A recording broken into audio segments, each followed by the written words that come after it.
Eu sou humano e, portanto, nada do que é humano me é estranho. Assim falava o poeta e dramaturgo romano Terêncio, e assim falo eu, Flávio Ricardo Vassoler, escritor, professor e youtuber. E hoje, em mais uma resenha de filme aqui do meu canal do YouTube, Flávio Ricardo Vassoler, eu trago para vocês uma discussão a respeito do filme Der Untergang, A Queda, as últimas horas de Adolf Hitler em seu bunker berlinense. Gente, esse filme de 2004, quero dizer a vocês que eu assisti a esse filme no cinema, num cinema ali da Avenida Paulista, aqui no coração de São Paulo. Esse filme me impacta até hoje, já o vi e o revi inúmeras vezes, e quero compartilhar com vocês uma série de discussões sobre os momentos terminais, não só do facínora, do ditador Adolf Hitler, mas também do Terceiro Reich, do Estado nazista, do Estado Nacional Socialista, que acabou com o fim justamente da Segunda Guerra Mundial no dia 8 de maio de 1945 na Europa. Os russos comemoram, os soviéticos, mas hoje os russos comemoram o fim da Segunda Guerra no dia 9 de maio de 1945, porque pela diferença de fuso horário, a capitulação assinada pelos generais nazistas, ela no horário de Moscou era já o dia 9 de maio. Daí a comemoração dos russos nesse momento. Tudo bem? Já já eu vou começar a falar com vocês, eu vou fazer essa resenha hoje para vocês a respeito do filme A Queda, as últimas horas de Adolf Hitler em seu bunker.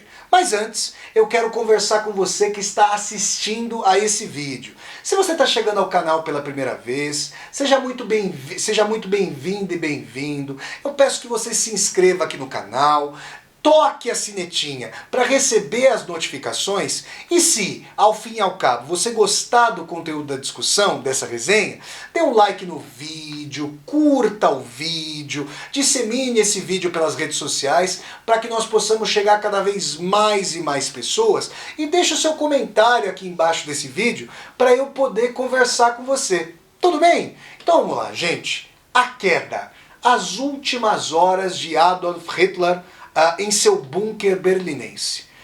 Nunca é demais, e tragicamente com o neofascismo contemporâneo, nunca é demais lembrar que o Partido Nacional Socialista dos Trabalhadores Alemães, o NSDAP em alemão, o Nationalsozialistische Deutsche Arbeiterpartei, o NSDAP na sigla em alemão, foi alçado ao poder do Reichstag, o parlamento alemão, em janeiro de 1933, eleito pelo voto popular, pelo voto democrático.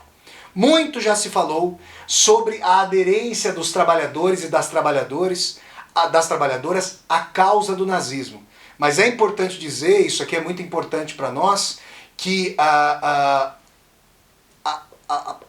continuidade das tendências mais primitivas e regressivas na contemporaneidade que se toma por sumamente cientificista, deve levar em consideração as várias contradições e permanência dos valores arcaicos em nossa época. Se você quiser assistir a uma discussão a respeito desse sentido, você pode ver a aula que eu ministrei chamada Psicologia de Massas do Fascismo. Vou deixar para vocês o link dessa aula ao vivo com Vassoler. Se você quiser buscar, você vai até a playlist Aulas ao Vivo com Vassoler e você vai encontrar essa aula, tá?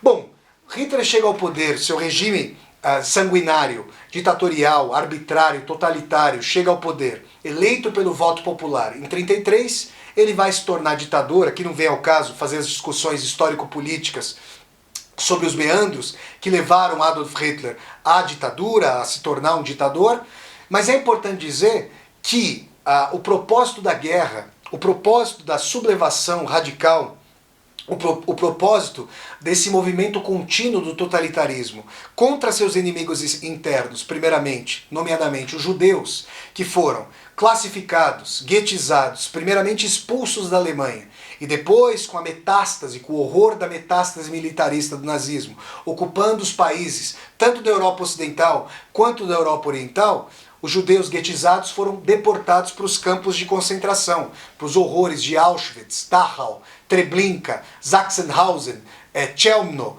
Belzec e assim por diante. Então é importante dizer para vocês que todo esse horror nacional-socialista, nazista, levou aí a coalizão entre União Soviética, Inglaterra e Estados Unidos, sem mencionar aí a França na resistência. E as colônias inglesas e francesas fornecendo milhões e milhões de soldados. Esse seria justamente o saldo do fim da Segunda Guerra, com esses países colonizados pelas potências europeias exigindo, não é pedindo, é exigindo a sua independência nacional, uma vez que participaram ao lado de seus senhores metropolitanos na luta contra a Alemanha nazista, contra o eixo formado por Itália, Alemanha nazista e Japão lá no campo oriental.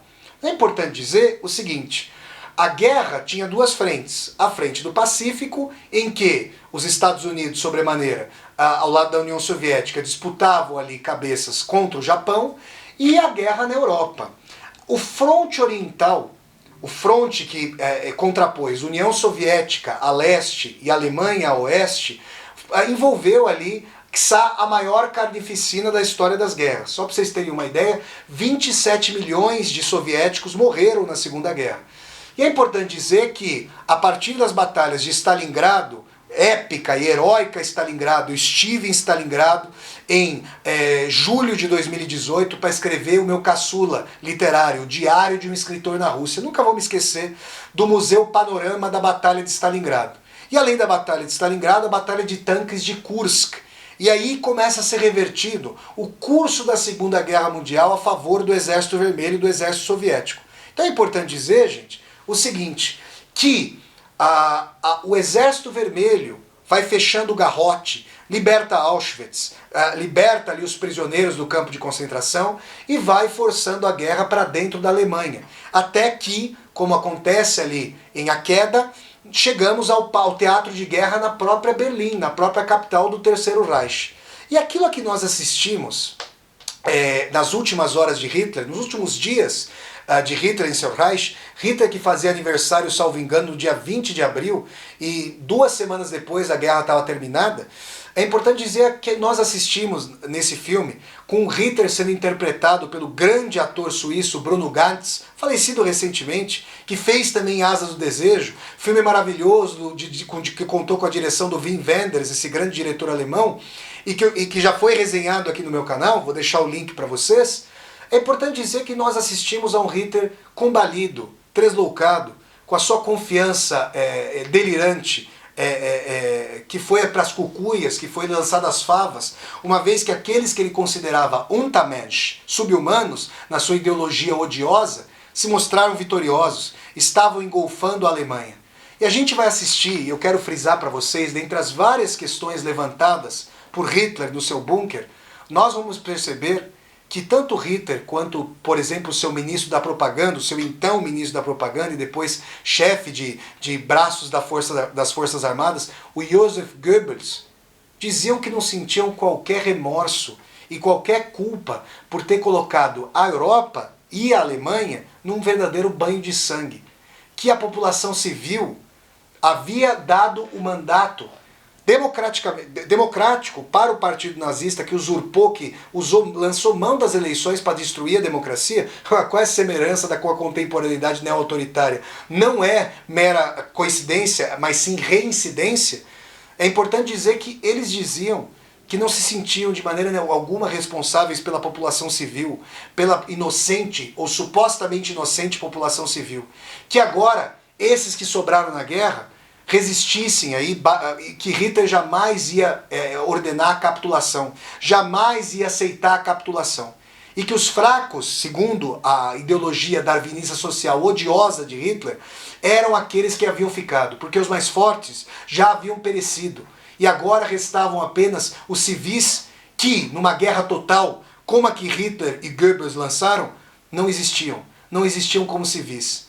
Hitler, inclusive, ordenou a seu arquiteto Mohr, aquele que coonestava os seus planos grandiloquentes de artista frustrado, porque Hitler tentou entrar 3 vezes, salvo engano, ou 2 vezes na Academia de Belas Artes de Viena e teve o seu ingresso rejeitado. Ele que tinha sonhos grandiloquentes da Grande Berlim, que faria sombra, que transformaria Paris em uma mera sombra, Ele ali ordenara a Albert Speer, seu arquiteto, seu braço direito nas construções arquitetônicas e industriais, ele ordenara que Speer destruísse as instalações da própria Alemanha. E aí vocês vão falar, mas como assim? Hitler estava fazendo o elogio do próprio naufrágio. Hitler estava vendo a dimensão de que se a Alemanha não estivesse à altura da guerra, ela própria deveria perecer?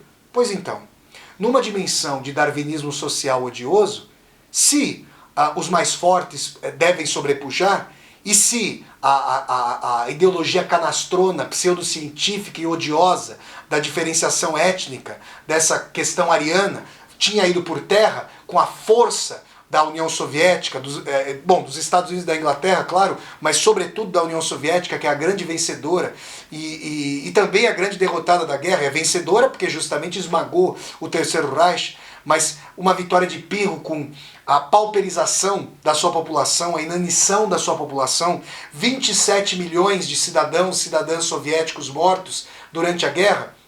Hitler vai dizer que se eles forem mais fortes, eles devem então conquistar o seu butim até o fim, e a Alemanha deve perecer porque não esteve à altura da fortaleza da batalha. Vocês têm a dimensão disso? E é importante dizer que a Traudl Junger, que era a secretária do Hitler, uma moça da Baviera, uma moça de Munique, e Hitler a escolheu no começo do filme justamente por ela ter a procedência que o próprio Hitler tinha. O Hitler era austríaco, mas se radicou ali na região da Baviera.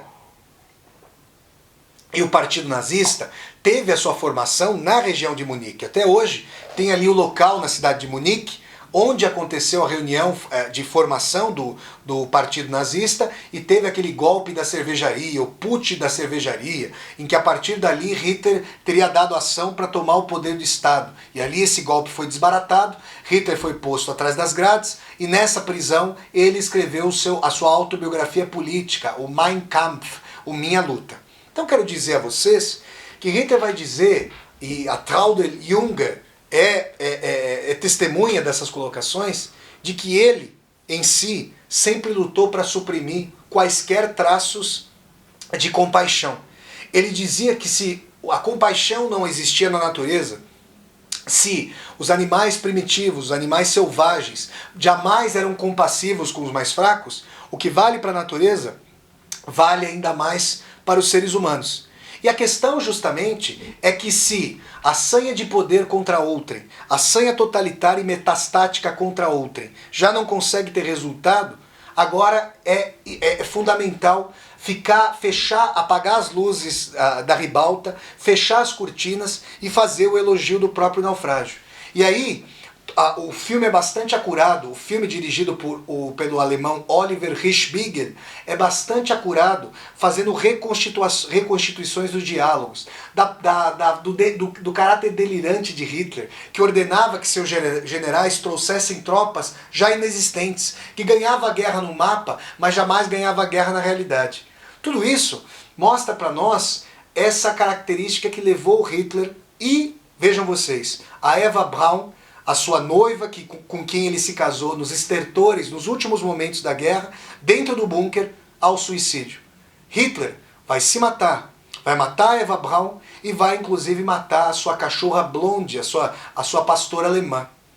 E depois, sabendo que o seu corpo poderia ser exposto, que ele poderia ser pilheriado pela história, ele ordena que seu corpo, que os restos do seu corpo fossem queimados. E litros e mais litros, dezenas de litros de gasolina foram empregados para queimar Hitler e a sua esposa, então esposa Eva Hitler, antiga Eva Braun. Agora, se vocês querem uma dimensão de como o totalitarismo, de como o fanatismo pode chegar às raias do mais recôndito e do mais delirante paranoico da constituição anímica e identitária, pensem no que fez Magda Goebbels, a esposa de Joseph Goebbels. Ela, não querendo viver em um mundo sem o nazismo, não querendo sobreviver em um mundo ao qual não havia sequer os escombros do nazismo, ela envenenou todas as suas crianças, todos os seus filhos e as suas filhas, lhes deu veneno e depois fez também o elogio do próprio naufrágio. Foi assassinada pelo marido, que em seguida se matou. e os corpos também se viram incinerados, parcialmente chamuscados, já não havia tanta gasolina. É interessante frisar, gente, que a campanha do Exército Vermelho ela deve ser vista com realismo. Odiosos estupros de mulheres alemãs aconteceram no decorrer ali da dominação de Berlim pelo Exército Vermelho. E isso, é claro, deve ser ampla e clamorosamente condenado. É importante frisar que a batalha entre russos, entre soviéticos e nazistas, já vinha acontecendo há muitos anos, na expressão do Stalin, me desculpem o termo, em que nazismo de um lado e stalinismo de outro, ou comunismo stalinista, jogavam baldes de excremento uns nos outros. Mas quando se encontraram no campo de batalha, essas ideologias fizeram batalhas mortíferas, batalhas com alta quantidade de perdas humanas. Mas essa chegada do Exército Vermelho é uma das figurações mais heróicas, certamente a mais heróica da história da finada União Soviética. Quero dizer a vocês que, tendo morado em Moscou entre os anos de 2008 e 2009, eu nunca vou me esquecer do átrio, do corredor central da estação de metrô Park Pobeda, que é a estação Parque da Vitória. Por quê, gente? Porque de um lado nós temos um mural, de um lado do corredor nós temos um mural com a inscrição 1812 e o alto generalato russo, comandado pelo Kutuzov, que deteu as invasões de ninguém menos que Napoleão Bonaparte, o grande militarista e estadista da Europa do início do século XIX. E do outro lado desse átrio, existe ali uma figuração, uma construção de painel da cena da vitória soviética na Segunda Guerra Mundial, com o horário russo de 9 de maio de 1945. Pessoas indo ao delírio, pessoas jogando suas boinas para o ar, flores oferecidas aos soldados, os megafones falando sobre a derrota da besta fascista. Tudo isso, gente, marcou não só o fim da Segunda Guerra, como todo o desenho geopolítico da segunda metade do século XX. Século XX cindido entre o bloco socialista capitaneado pela União Soviética e o bloco capitalista à frente do qual se colocaram os Estados Unidos. É esse desenho institucional, são essas consequências da Segunda Guerra que marcaram não só a Europa como o mundo inteiro. E eu quero dizer a vocês que recentemente assisti a uma palestra, vou deixar o link aqui embaixo desse vídeo para vocês, do historiador estadunidense, salvo engano, ou então britânico, o Stephen Kotkin, que escreveu uma interessantíssima biografia de Stalin. E ele chegou a dizer algo interessante sobre o Chamberlain, que era o primeiro-ministro inglês tão criticado por ter feito o acordo de Munique com Hitler, como que dado carne aos leões para que Hitler fomentasse a ambição.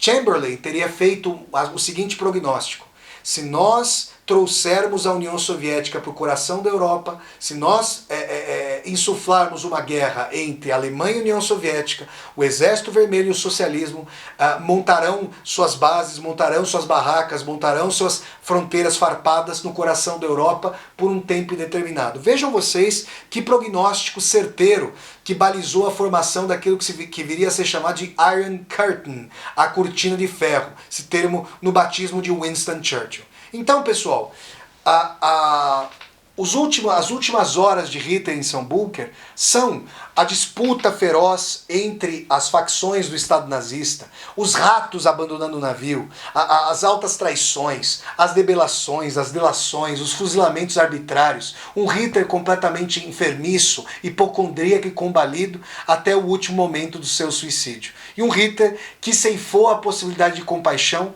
com a própria população alemã. População alemã que ele não teve pudores ali de usar como bucha de canhão na sua guerra tresloucada e imperialista. Pessoal, essa foi a resenha do filme A Queda, as últimas horas de Adolf Hitler em seu bunker, Der Untergang, em alemão, filme de 2004, com direção do alemão Oliver Hirschbiegel. Se vocês gostaram de mais essa resenha de filme aqui do meu canal do YouTube, eu peço que vocês deem um like no vídeo, curtam o vídeo, disseminem esse vídeo pelas redes sociais, para que nós possamos chegar cada vez mais e mais pessoas. E se você está chegando ao canal pela primeira vez, seja muito bem-vindo e bem-vindo. Eu peço que você se inscreva aqui no canal, toque a sinetinha para receber as notificações e deixa aqui embaixo desse vídeo o seu comentário para eu poder conversar com você. E mais, aqui embaixo desse vídeo você vai ver uma tecla chamada Seja Membro. Se você gosta das minhas resenhas de filmes, das minhas resenhas de livros, das minhas aulas ao vivo e das minhas leituras literárias, eu peço que você considere a possibilidade de se tornar um financiador, uma financiadora, um membro ou uma membro humanista aqui do canal para poder me apoiar, segundo sua possibilidade, nesse projeto de construção dessa universidade aberta. Então, pessoal, eu deixo o convite para vocês sempre acompanharem as resenhas de filmes aqui do canal, que acontecem todos os sábados às 10 horas da manhã. Então até a próxima, pessoal, e tchau, tchau!